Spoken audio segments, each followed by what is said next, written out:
All right, so I'm just going to quickly walk you through this audit. This will obviously be in the email as well too, and you can take your time. I'm not going to read the whole thing to you.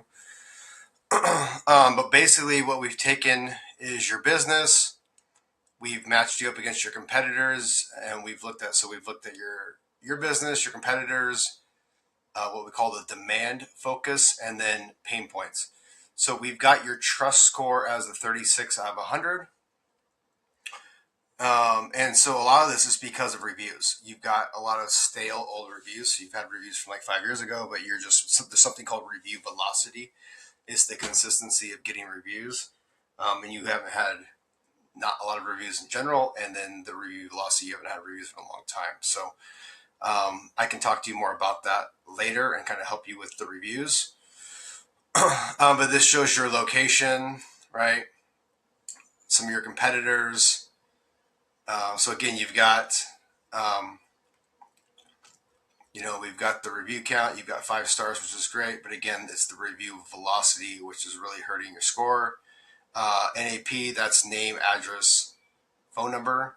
So from the matches we've checked, it looks like you've got 100% accuracy, which is really good. A lot of people don't have that. But then I am seeing this here. So this does show a mismatch, but then we see 100% here. So either way, you're like 95%. But this is showing this is a big ranking indicator for Google. So it looks like maybe your business hours are slightly off.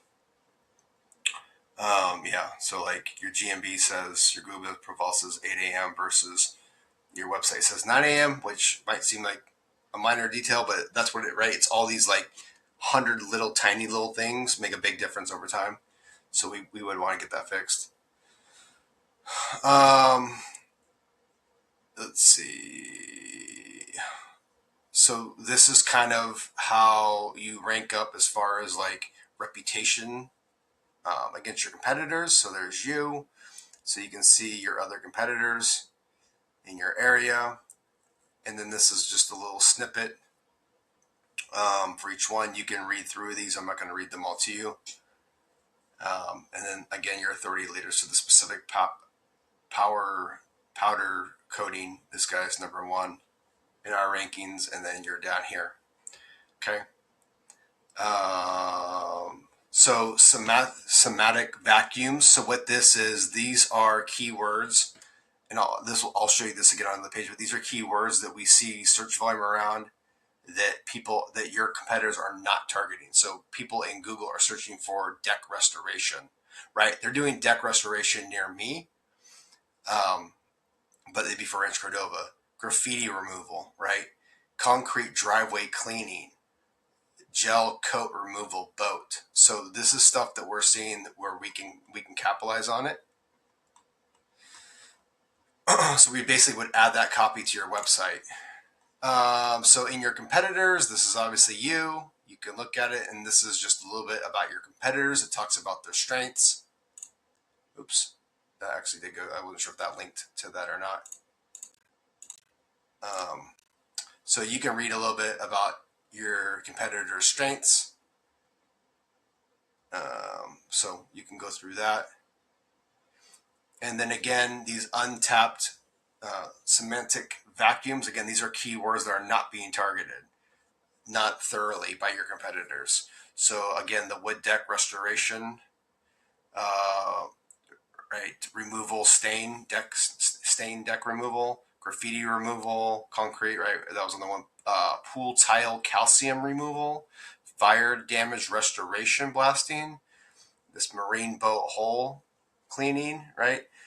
Gel coat removal, patio furniture removal, furniture paint removal, and then eco-friendly paint removal. So again, these are keywords that we would target.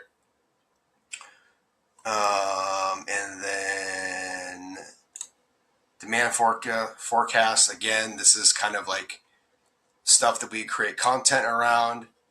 And then what we have here is we have like the behavior of this. So like obviously, right, like a fire and smoke damage restoration blasting is an emergency, where some of the stuff, right, it's an installation, it's a repair, right? So they're just kind of classified differently. So we kind of treat them differently when we're creating copy around that. and then pain points. And again, too, right? Like, um, we would target, this type of stuff like interior wood framing, smoke, odor, outgassing. Okay. And again, we're looking at like when people are searching for some of the stuff. Some of it is sporadic, some of it's consistent, some of it's seasonal, right? Like if it's something related to like Folsom Lake Summer, da da da. Okay. Um, so anyway, but you can scroll through this, take a closer look at it. But essentially, basically, what we're doing here is we're taking data that already exists. We're seeing what people are searching for, and then we basically rewrite copy on your website, and we put that content in front of someone. So when someone is searching on Google, your website pops up higher.